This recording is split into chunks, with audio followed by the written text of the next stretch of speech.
Hi everyone, thank you for joining us today for our webinar, Meet Our 2023 Giveback Partners. My name is Kelly Blount and I'm the Program Marketing Specialist here at General Electric Credit Union. We're so glad you've joined us as we have a lot of great content ahead. Thanks to technology, we're excited to be able to connect with you on our Giveback Partners and wanted to thank you all for tuning in from the comfort of your home, work, or wherever you may be today.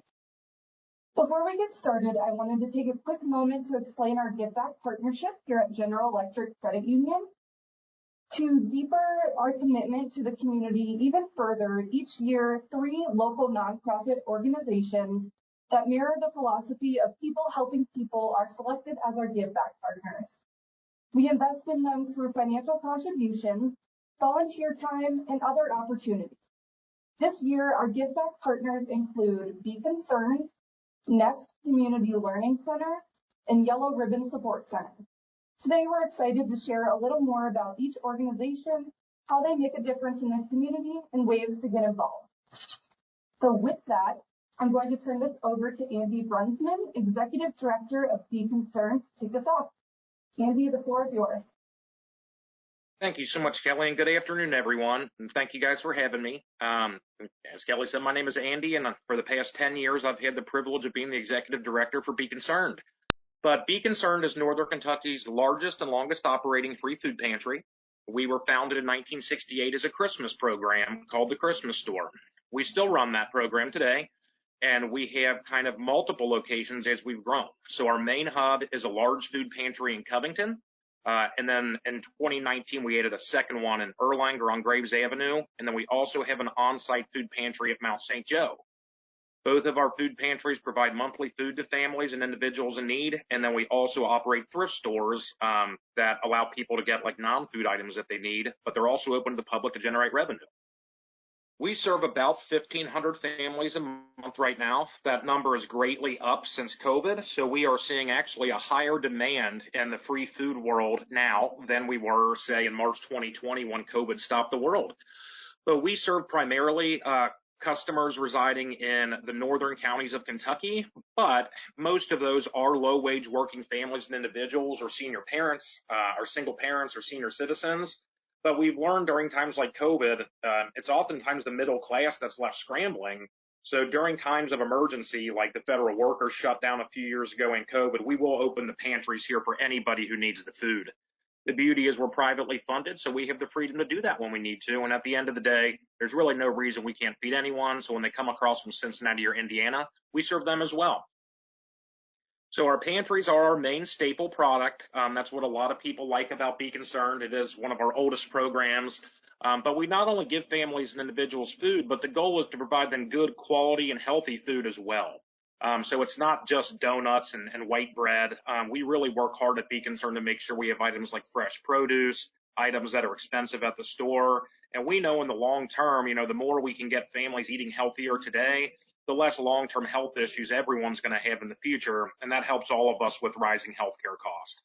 But typically when a family comes to us, they sign up and then they're given a once-a-month appointment to get about 80 pounds of food. If they went to Kroger and bought it, it would be about $150. And again, those include frozen meats, fresh produce items, eggs, dairy, cereal, canned goods, breads, a number of other things. And there's no limit to how long shoppers can stay on our program. So we do indeed have some shoppers that have come to us every month for 30 years or more to get their staple food. So one of the things that we noticed was as time's gone on and us not kicking people off the program is that some of our older people maybe stopped coming to us, or maybe some of our younger people that had come as children stopped as young adults. What we realized is sometimes people have a transportation issue. Maybe you got older and they took your license, or maybe your husband or wife drove you for years and they passed away, or maybe you moved out of your parents' house and went to college. But what we learned was delivery. So in 2015, Be Concerned launched delivery programs. We do senior home delivery to 4 different senior living sites in Kenton County. We also deliver to about 35 other just homebound seniors that live in like their private home that they can't get out anymore. And then we also do a fresh food delivery at Mount St. Joe University in Cincinnati. That's one where I went to school, and 2 college feeding. They had a kind of need for food security there. So we not only serve people in our food pantries, but we also have special delivery programs to where about 150 to 200 people are getting their food delivered on a monthly basis. So we are privately funded. So one of the big ways we buy all that food upstairs, which costs about $200,000 a year in the current market, that is up about $75,000 from 2020 when COVID hit. But our thrift stores have been a way to provide good quality items to families. When it gets hot, they need a fan. When they move and they need a new couch or a bed. We sell stuff for cheap, but we also realize cheap is too expensive if you're really tight on money. So we're one of the last places to still voucher families as well. So if you go up to the food pantry and you declare a need for clothing or, you need a suit for a funeral, we go ahead and just give you a voucher to go get that as good as cash. We actually provide we make about $100,000 a year in profits from our thrift store to fund the food pantry. And then we give away about $80,000 on top of that worth of goods to folks who need it. The beauty of all these programs I'm talking about, guys, is that almost all of these at Be Concerned are run by volunteers. So our thrift stores are run by volunteers. Every donation is received by a volunteer. All the food upstairs is stocked by a volunteer, and all our orders are packed by volunteers. So our staff really provides oversight, but the heart of Be Concerned has always been people helping people, lifting your neighbors up. And our main mission is respecting the humanity and dignity of all people while serving our neighbors with necessities for life. So on that trend of volunteerism and how to get involved or any other questions, Be Concerned is pretty easy to get a hold of. Our website has a lot of information on it. That's beconcerned.org. We are very active on Facebook. We found that to be kind of our niche of getting a lot of our news and advertising out. And then my email's at the bottom there if anyone has any direct questions or follow up for later. But that, Kelly, that is my portion for Be Concerned, longest running food pantry in Northern Kentucky. We're serving about 1,500 families a month. Need is way higher now than it's ever been before.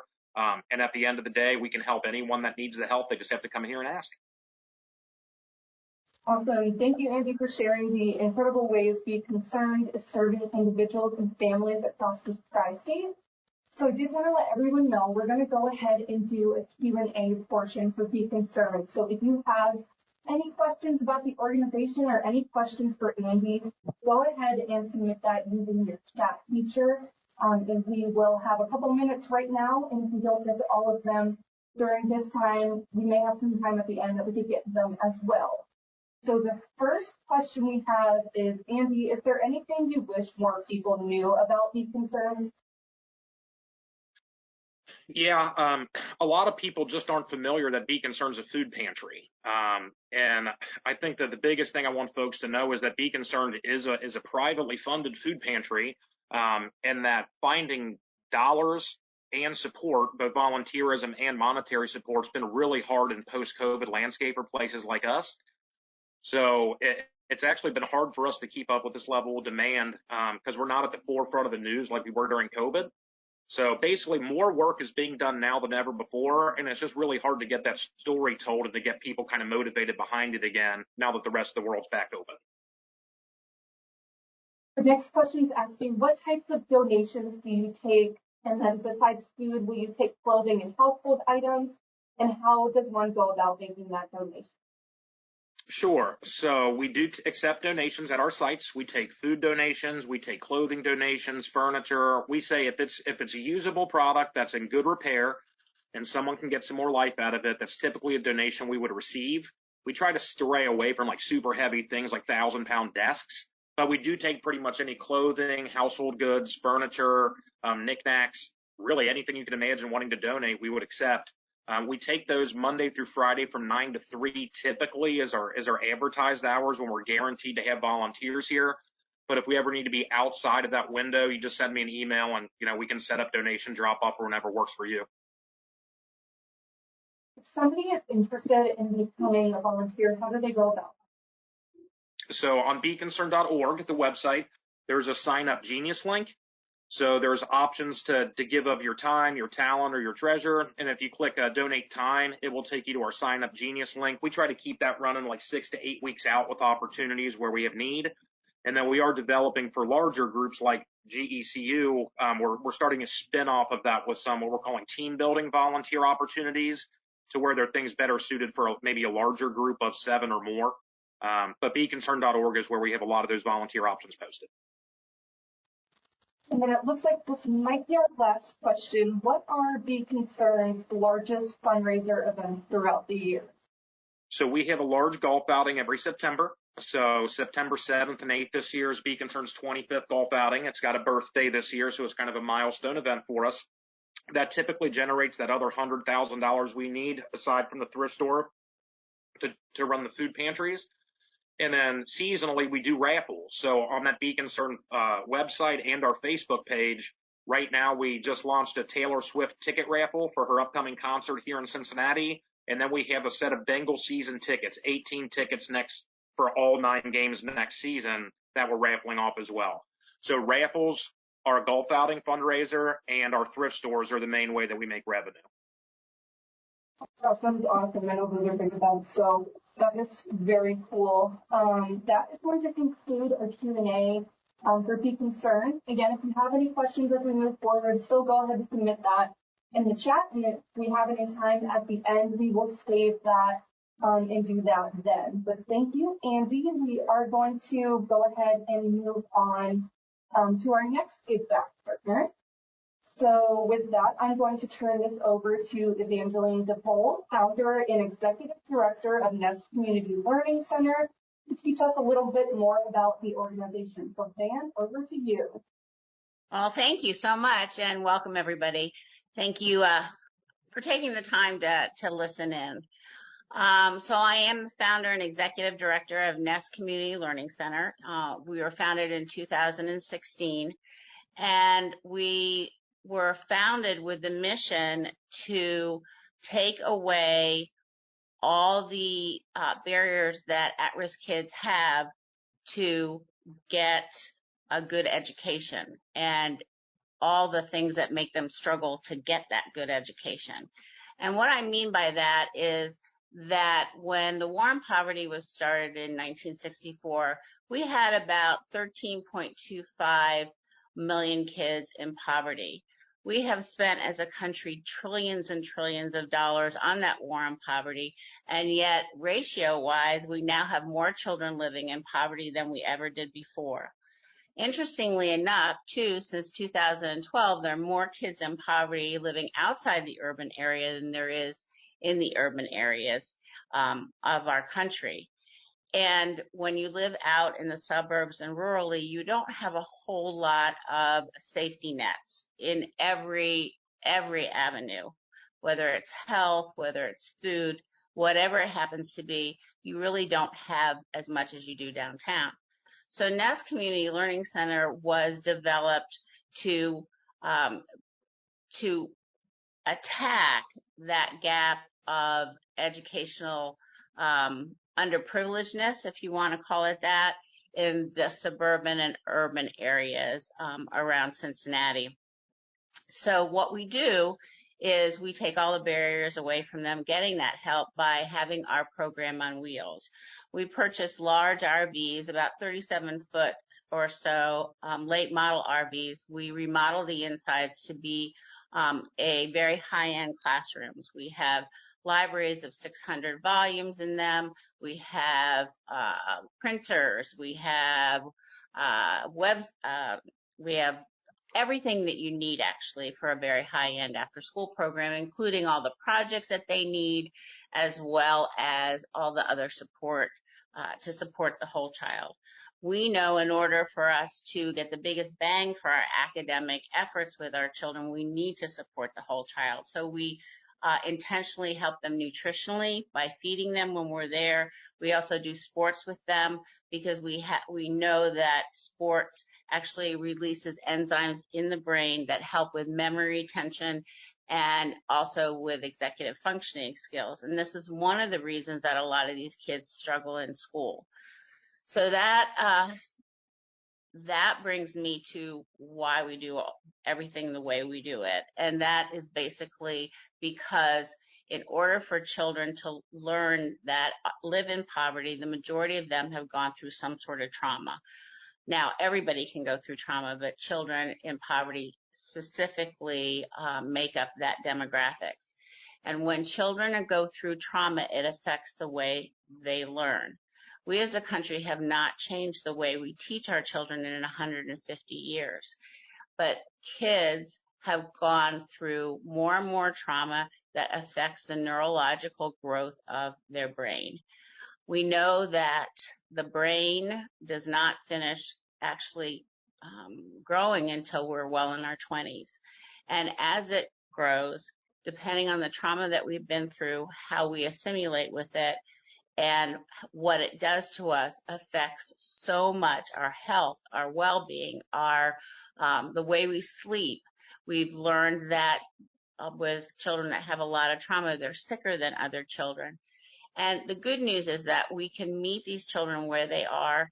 And because all of our volunteers and our staff are trauma trained, trauma informed care, we go through a lot of courses with that.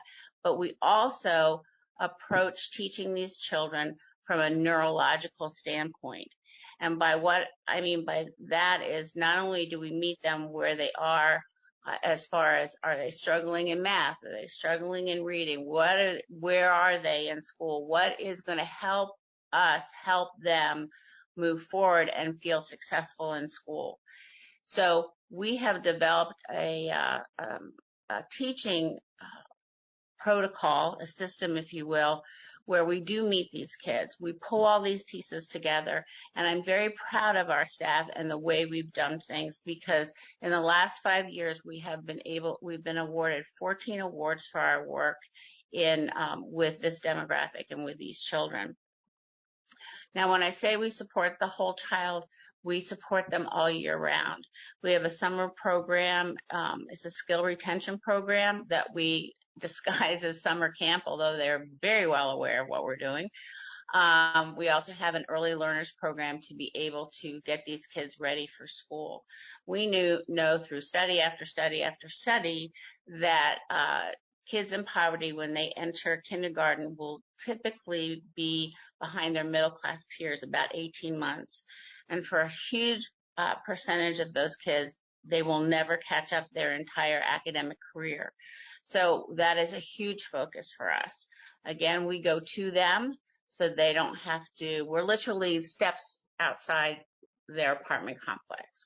We become part of their community. We become part of their everyday, because we are with them every single day, all year round. We also have online tutoring option for children that work. We have a lot of our teenagers that have to work to be able to help support their families. So their schedule doesn't quite fit into ours. So they can reach out to us and we can help them online in off hours, if you will. We have been terribly successful, and we have really changed the trajectory for a lot of children's lives. And this is really important.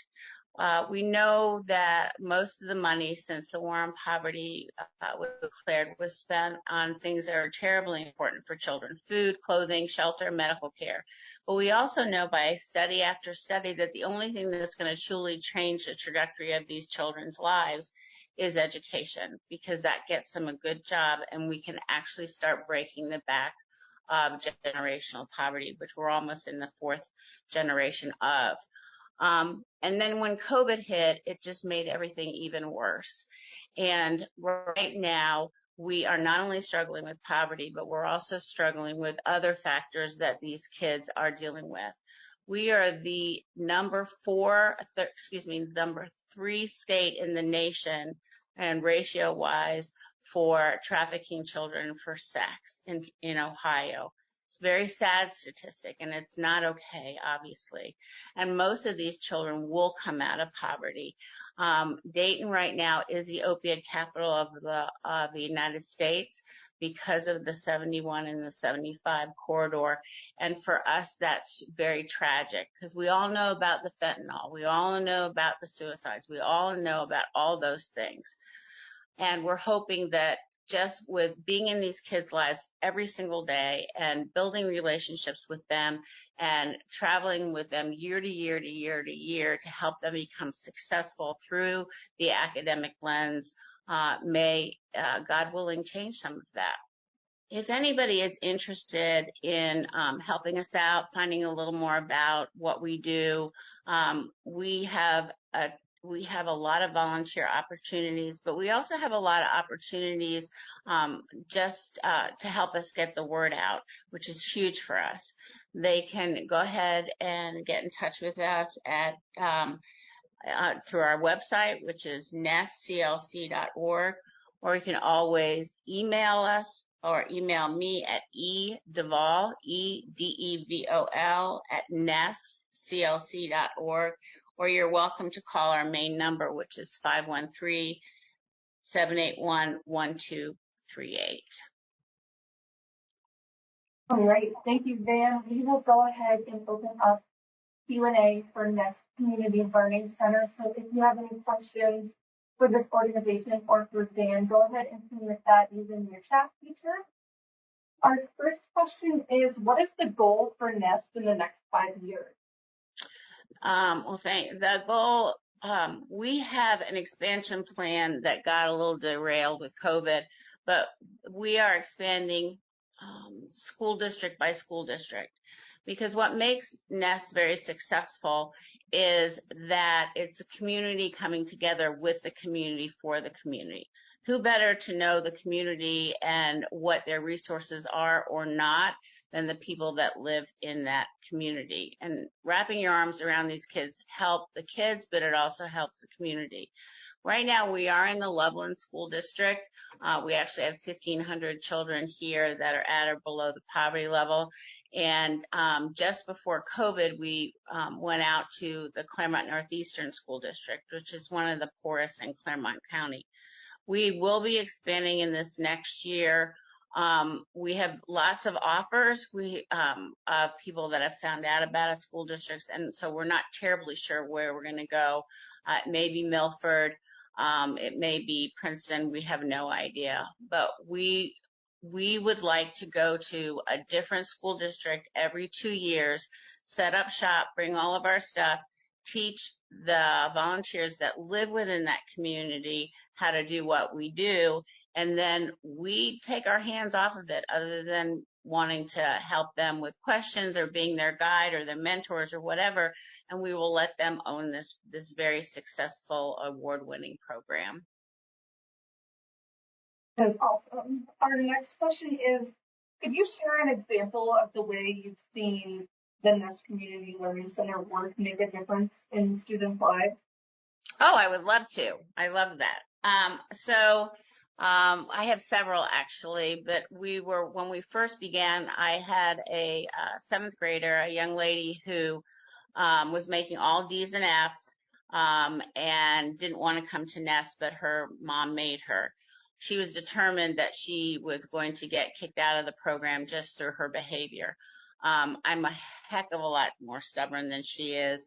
But once we broke that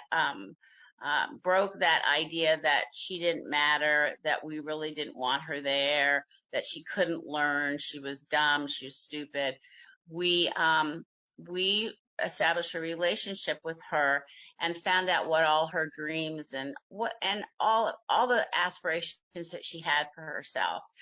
And what she wanted to do was, nobody in her family had ever gone to college, but she really wanted her deep dark secret, if you will, was that she wanted to be an attorney.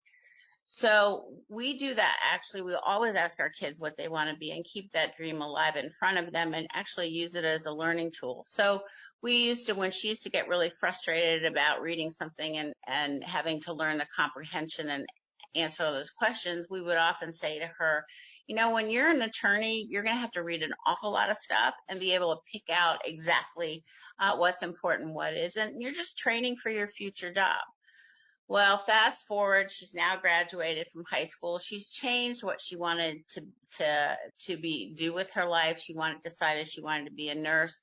And I'm very happy and proud to say that she won a full scholarship to a nursing college, and she is just finishing up her first year there. Oh my gosh, that is amazing. Thank you for sharing that story. Let's see, we have a couple more questions. What are, or how are some of the ways that Nest raises funds? We are privately funded. We don't take any government money. We do fundraisers. We have 4 of them. You can go to our website, like I said, at nestclc.org and see. We have our Dancing with the Stars fundraiser. We have a murder mystery. We have a Ninja Charity Challenge for kids that we raise, where it's hashtag kids overcoming challenges for kids. And then we depend on our donors. Every nonprofit lives and dies by their volunteers and their donors. For us, they are absolutely precious.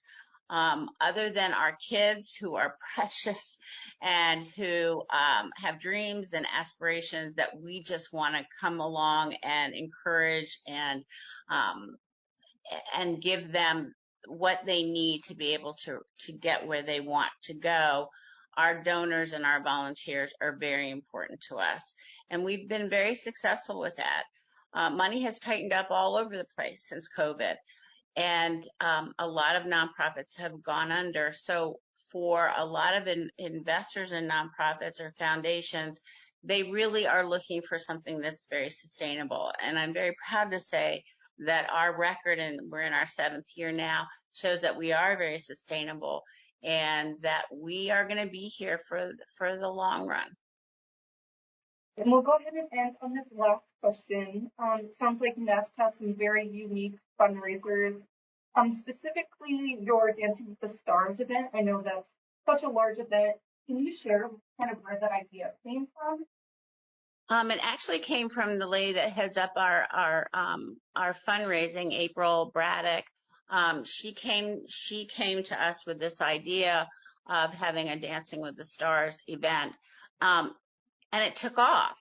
So our first year, we reached out to some pretty important names around our community in Loveland, like the police chief and the president of our chamber. And we asked them if we could pair them up with professionals and they could go ahead and dance.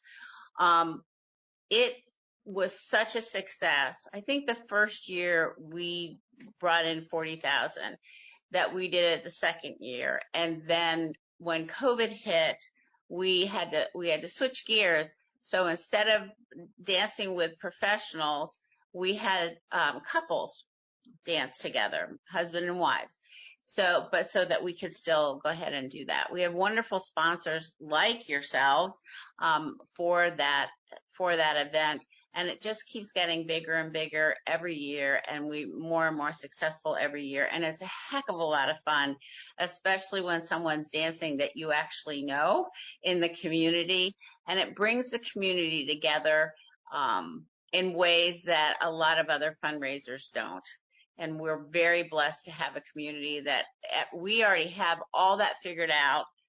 We have people calling us and saying, hey, I would like to dance and be a part of the Dancing with the Stars. And this isn't going to even happen until, end of October. So, yeah, it's great fun. Great fun. That is incredible. Thank you, Van, for sharing a little bit more about Nest Community Learning Center. That's going to go ahead and conclude our Q&A for Nest. Again, if you have any questions, if we have time at the end, still go ahead and submit those, and we will do our very best to get to them. So we will go ahead and move forward to learn a little bit more about our third and final Giveback partner. So with that, I'm going to turn this over to Micah Moffin, board member with Yellow Ribbon Support Center, to share a little bit more about their organization. Hey, everybody. Thank you very much for attending the webinar. I appreciate it. My name is Micah Moffin. I'm a board member of the Yellow Ribbon Support Center. I'm actually the son of Keith Moffin, who is the founder, along with my mom. And we're the Yellow Ribbon Support Center. We are just a group of volunteers that support troops that are serving in harm's way and remembering those that didn't get off the plane. One of the main things that we do on a day-to-day basis is just we collect items that we can send over to troops so that they can have a little piece of home while they're overseas and deployed in different countries. Through our alliances with other charter partners, we identify sources for returning veterans as well to help them find jobs. We know that a lot of veterans, including myself, can have a difficult time transitioning from military life into civilian life, and we really take some pride in helping them to adjust and find work and start their new life outside of the military. So we do support the men and women serving in harm's way. We do send out packages, individuals. We usually send out, we've probably sent out about over 35,000 packages now to individual soldiers. And a lot of those packages, they include health and beauty aids, books, magazines, entertainment stuff, pretty much anything that we can get that gets donated to the Yellow Ribbon Sports Center through just charitable donations and volunteers. We remember those who don't get off the plane. Yellow Ribbon Sports Center, we do an annual event that honors and remembers local fallen heroes. So in April, the closest day to April 9th, which is when my brother got captured and how this kind of whole thing got started, we do a Let Us Never Forget scholarship dinner. And over the past, we've raised, we started that one in 2005, and we've raised over $750,000 in post-secondary scholarships, and in hopes that those men and women won't be forgotten, and that their names will carry on. So what we do is we give scholarships to the schools of the fallen soldiers that attended those schools. So, for example, if they went to Loveland High School, then we would have a scholarship dedicated to their name to Loveland High School, and that would get presented to a student who submits the application form and does the requirements for that scholarship. And so when they go to college, they'll have a little bit of assistance when going through all of that. Education and awareness. We also like to educate and aware people who are in the local community. So what we'll do is we'll go to media outlets if they're available. We'll also go to schools, and I know we've done a lot with Boy Scouts and other types of organizations, just to speak and let them know what we do, let them know that we still have soldiers serving in harm's way, and to keep awareness. And if they would like to donate anything, they're more than welcome to. Next slide, please. Yeah, so our journey began in 2009. Staff Sergeant Matt Maupin was captured by Iraqi insurgents and held in an unknown location. Close-knit community, and my family, we ended up doing a massive campaign to send out care packages. And the main reason for those care packages was to stick, if you see that sticker at the bottom, we stuck those on every single package while he was captured, just to get as much awareness and attention as possible, so that everybody who was overseas would know him, know his face, and see if they could help find him. Next slide, please. So what can you do to help? There's items that you can send to the Yellow Ribbon Sports Center. You can also drop them off. It's located in right off Mount Carmel Tabasco Road in Mount Carmel. Collection items. There is a wish list, so any snacks, canned foods, things that they can get a taste of home, Skyline, Gold Star, if you like that kind of thing. And if one things that we can't send over, we always have a hard time sending out peanut butter and aerosols, so we can't really take those because they usually just get sent back for one reason or another. You can also provide any donations, monetary donations, and that's really how we get all of the money. It's all grassroots. We're all volunteers. Any donations that we get go directly into serving this purpose. So, and also, if you do have anybody that is deployed or know anybody who is deployed, you can send us their address with their name, and we would love to send them out a care package. Next slide, please. It looks like that is actually our last slide. Oh, okay, Yellow Ribbon great. Support Center, Micah. So we will go ahead and open it up for Q&A. So if anybody has any questions specifically for Yellow Ribbon Support Center or for Micah, go ahead and submit that using your chat feature. The first question is asking, what are the most urgent needs for Yellow Ribbon Support Center? Urgent needs, we can always take more volunteers. We send out packages every week. So, and we usually pack them all on Wednesdays. So if you'd like to schedule a time to come in, you can go onto our website and click on Become a Volunteer and sign up for a time to come in and help with organization, packing. You can also donate items, which will get sent overseas as well. So any care package donations, but I'd say the main thing would be care package stuff. So if you have anything that you'd like to donate to the center, being food or magazines or whatnot, something you think that a soldier might like while they're overseas, you can bring it by and we'll send it out to them. Awesome. I believe you may have touched on this, but this next question is asking, where are the care packages sent to, and can families sign their soldier up to receive a care? Yeah, so we send care packages all over the world. So anything that anybody who is deployed in any country, as long as they have an address, we can send a package over to them.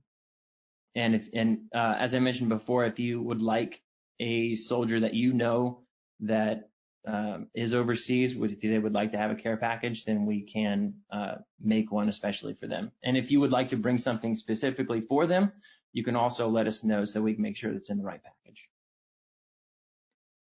And then our next question is asking, can you please share some of the items that you said were not able to be accepted? Yes, yeah. So really, I think that's it. Just any aerosol cans and anything that contains like peanut butter jars or some liquids. But it's strange. The post office doesn't, sometimes it sends it out and sometimes it doesn't. But we like to keep those things out because the postage on those gets kind of pricey. So if it gets sent back, then we have to repack it, take the things out that weren't accepted, and then resend it back out. As far as volunteer opportunities, is there ability to have groups or corporate opportunities at Yellow Ribbon Support Center? Yes, absolutely. So if you want to have a group volunteer or an organization or a company, you're more than welcome on the website. You can also, I think there is some contact information. Was there contact information on the slides? I don't think that there was. But you can go onto our website. It's very simple. It's yellowribbonsupportcenter.com. And you can go in there and click on Become a Volunteer. And you can also call this number here that you see, 513-752-4310. That's my dad's, Keith. That's Keith's phone number, and he can get you scheduled. Awesome. And then we have one last question for Yellow Ribbon Support Center. What types of fundraisers do you hold throughout the year? Thank you. Yeah, that's a good question. So the first one that we do is the Let Us Never Forget fundraiser dinner. That one's been held at the Oasis Center in Loveland, the conference center in Loveland, for 10 years now. So we do that one, and that we usually get between probably 400 and 800 people coming into that every year, which is fantastic, and that helps us out a lot with the scholarships. The second one is a motorcycle ride, and we do that one closest to around when Matt's birthday was. So this year, our motorcycle ride is Saturday, July 15th, 2023, and we actually start at the West Claremont High School. So we do that fundraiser. That's going to start at 9 a.m. Our registration starts at 9 a.m. this year, and then kickstands up at noon. It's $20 a rider, and then $30 if you got a partner, if you got somebody in the back. All right. Yeah, I just want to say again, thank you to Andy Brunsman, Evangeline Duvall, and Micah Maupin for taking time out of their day to share a little bit of information about our 3 incredible Giveback partners. With that concludes today's webinar. Thank you all for joining us and have a great rest of your day.